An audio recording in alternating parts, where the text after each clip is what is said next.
Hello and welcome. In this video, we will begin our journey into the world of alternating current, or AC, circuits. We'll start with the most fundamental building block, a circuit that contains only a pure resistance. By understanding this simple case, we will build a strong foundation for analyzing more complex circuits later on. We will explore how voltage and current behave, what it means for them to be in phase, and we will introduce the critical concept of impedance. Let's begin with the title at the very top of our page, Pure Resistance in AC Circuit. This tells us that our focus is on an electrical circuit powered by an alternating current source, and the only component in this circuit that opposes the flow of electricity is a single, ideal resistor. Now, let's direct our attention to the first diagram on the left-hand side. This is labeled Fig. Purely resistive AC circuit.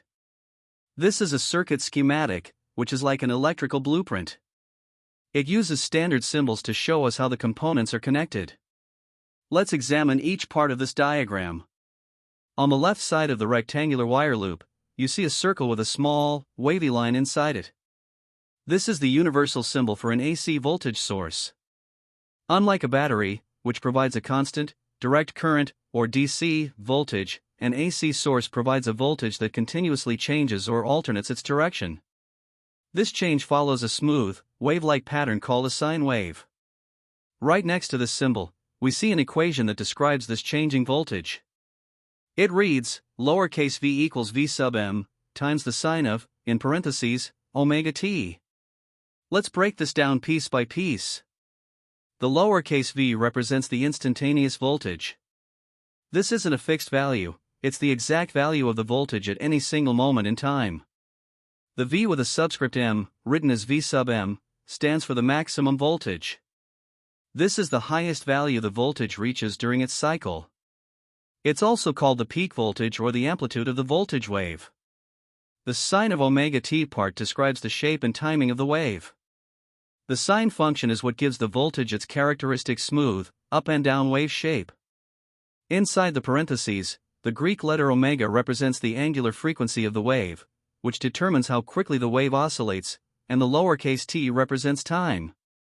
As time t moves forward, the value of sine omega t changes, causing the instantaneous voltage v to trace out the sine wave. Following the wire from the source, we come to the component on the right side of the loop. This is drawn as a zigzag line, which is the standard symbol for a resistor. It is labeled with a capital R. A resistor is a component whose primary purpose is to resist, or oppose, the flow of electrical current. The measure of this opposition is called its resistance, which is measured in a unit called the ohm. We also see a lowercase I with an arrow pointing along the wire. This lowercase I represents the instantaneous current. Just like the voltage, the current in an AC circuit is not constant, it also changes over time, and this I represents its value at any specific moment. The arrow indicates the direction of the current flow at that instant. Finally, next to the resistor, you see the label V with a subscript R, written as V sub R. This represents the voltage drop, or the electrical potential difference, across the resistor. In this simple circuit, the resistor is the only component connected to the voltage source. Therefore, the voltage across the resistor, V sub R, is exactly equal to the voltage supplied by the source, V. Now, let's move to the two graphs on the right, under the label Fig. Voltage and current waveform. These graphs are incredibly important because they allow us to see what is happening over time. Both graphs share the same horizontal axis, which is labeled time. The vertical axis on each graph represents the magnitude, or value, of either voltage or current. Let's analyze the top graph first. This graph shows the voltage waveform. As you can see, it's a perfect sine wave. It starts at 0, rises smoothly to a positive peak, comes back down through 0, falls to a negative peak, and then returns to 0 to complete one full cycle. The highest point of this wave is labeled V sub m, which we know is the maximum voltage. The point where the wave crosses 0 in the middle is labeled with the Greek letter pi, and the point where it completes a full cycle is labeled 2 pi. The equation for this graph is written right beside it, lowercase v equals v sub m, times the sine of omega t. This graph is the visual representation of our AC voltage source. Next, let's examine the bottom graph, which shows the current waveform. Notice that it is also a perfect sine wave, and its shape is described by the equation next to it, lowercase I equals I sub m, times the sine of omega t. Here, I with a subscript m, written as I sub m, represents the maximum current, or the peak value of the current wave. Now, for the most critical observation, let's compare the two waves. Look at their timing. When the voltage wave at the top is at 0, the current wave at the bottom is also at 0. When the voltage wave reaches its positive peak, V sub m, the current wave simultaneously reaches its positive peak, I sub m. When the voltage returns to 0, the current also returns to 0 at the exact same moment. They are perfectly synchronized. This perfect alignment in time is a key concept in AC circuits. We say that the voltage and the current are in phase. There is no time delay, or phase difference, between them. They rise and fall together. Having seen this visually, let's now prove it using mathematics. Below the diagrams, the analysis begins. First, we state the voltage across the resistor, V sub R is equal to the source voltage V, which is equal to V sub m times the sine of omega t. Next, we apply a fundamental principle of electricity, by Ohm's law. Ohm's law provides a simple relationship between voltage, current, and resistance. It states that the current flowing through a component is equal to the voltage across the component, divided by its resistance. The formula is written as lowercase I equals V sub R divided by capital R. Now, we can substitute our expression for V sub R into this equation. This gives us lowercase I equals, in the numerator, V sub m times the sine of omega t, all divided by capital R in the denominator. To make this clearer, we can rearrange the terms. We can write this as lowercase I equals the fraction V sub m over R, all of which is multiplied by the sine of omega t. Let's focus on the fraction V sub m over R. According to Ohm's law, if we take the maximum voltage, V sub m, and divide it by the resistance, R, the result will be the maximum current. So, we define this term as I sub m. That is, I sub m is equal to V sub m divided by R. Now we can substitute I sub m back into our equation for the current. This gives us our final result, lowercase I equals I sub m, times the sine of omega t. Let's pause and compare our two main equations. The voltage equation is V equals V sub m sine omega t. The current equation is I equals I sub m sine omega t. The part of the equation that determines the timing and phase of the wave, the sine of omega t part, is absolutely identical in both expressions. This is the mathematical proof that the voltage and current are perfectly in phase. The image also shows this using Phasor notation. The voltage is represented as V sub m at an angle of 0 degrees. The current is then calculated as the voltage phasor, V sub m at an angle of 0 degrees, divided by the resistance, R. Since a pure resistor does not introduce any phase shift, its own angle is also 0 degrees. This leads to the next line, which says, also, I equals I sub m sine omega t, which equals I sub m at an angle of 0 degrees. This confirms that the current, just like the voltage, has a phase angle of 0 degrees. The conclusion is stated plainly, the Greek letter phi, which represents the phase angle difference, is equal to 0 degrees. This means the voltage and current are in phase. Below this, we see the Fig. Phasor diagram. A phasor is a powerful tool used in AC circuit analysis. It's essentially a rotating vector, or an arrow, that represents a sine wave.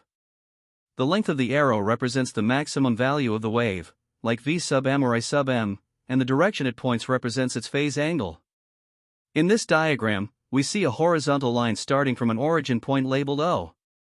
Two arrows are drawn directly on this line, pointing to the right. One arrow represents the voltage, and the other represents the current. The fact that they are drawn on top of each other, pointing in the exact same direction, is a simple and clear graphical way to show that they are in phase. The angle between them is 0. Now, we move to the next major topic, impedance, represented by the capital letter Z. The definition is provided, a combination of R, X sub L, and X sub C is called impedance. Let's decode this. Capital R is the resistance we've been discussing. X sub L is called inductive reactance, which is the opposition to current from a component called an inductor. X sub C is called capacitive reactance, which is the opposition from a capacitor. Impedance, Z, is the total opposition to the flow of alternating current in a circuit. It's a more general and complete term than resistance because it accounts for the effects of all three types of components. The definition continues: it is the opposition to the flow of alternating current. Its unit is ohm. So, just like resistance, impedance is measured in ohms, symbolized by the Greek letter omega. Impedance can be described in two common ways, or forms. The first is the polar form. The formula is written as Z equals the magnitude of Z, at an angle of phi, with units of ohms. The magnitude of Z is written with two vertical bars around the Z. The angle is shown with the angle symbol followed by the Greek letter phi. The image explains these two parts. The magnitude of Z is the overall size or value of the impedance in ohms. The angle, phi, is the phase angle. This angle is very important because it tells us by how much the impedance will cause the current to be out of phase with the voltage. General formulas are given for calculating these values, where the magnitude of Z equals the square root of the quantity r squared plus x squared. Here, R is the resistance, and X is the total reactance. And phi equals the inverse tangent of the fraction x divided by R. Now, let's apply these general formulas to our specific, simple circuit. In a purely resistive circuit, there are no inductors and no capacitors. This means that the total reactance, X, is equal to 0. First, let's calculate the magnitude of the impedance, Z. We substitute X equals 0 into the formula. The magnitude of Z equals the square root of R squared plus 0 squared. This simplifies to the square root of R squared, which is simply R. So, for our circuit, the magnitude of the impedance is exactly equal to the resistance. Next, let's calculate the phase angle, phi. We substitute X equals 0 into its formula. Phi equals the inverse tangent of 0 divided by R. Since 0 divided by any non-zero number is 0, this becomes the inverse tangent of 0. The angle that has a tangent of 0 is 0 degrees. So, phi equals 0 degrees. When we put these two results together to write the impedance in polar form, we get the expression shown in the box: Z equals R at an angle of 0 degrees, in ohms. This result perfectly describes the opposition in our circuit. It has a magnitude equal to R, and it introduces a phase shift of 0 degrees, which confirms that voltage and current will be in phase. Finally, let's look at the rectangular form of impedance. This is another way to express the same information. The general formula is Z equals R plus Jx. In this form, the capital R is called the resistive part or the real part of the impedance. The term Jx is called the reactive part or the imaginary part. In electrical engineering, the letter J is used to represent the imaginary unit instead of the letter I that is used in mathematics, simply to avoid any confusion with the symbol I for current. Let's apply this to our circuit. The resistive part is R. And, as we've established, the reactive part, X, is 0. Substituting these values into the rectangular form equation, we get Z equals R plus J times 0. Since anything multiplied by 0 is just 0, the equation simplifies to Z equals R. This final result is shown in the last box, Z equals R, in ohms. To summarize, we have learned that in an AC circuit containing only a pure resistor, the alternating voltage and the alternating current are perfectly synchronized, or in phase. The total opposition to the current, which we call impedance, is simply equal to the resistance, R. It has a magnitude of R and a phase angle of 0.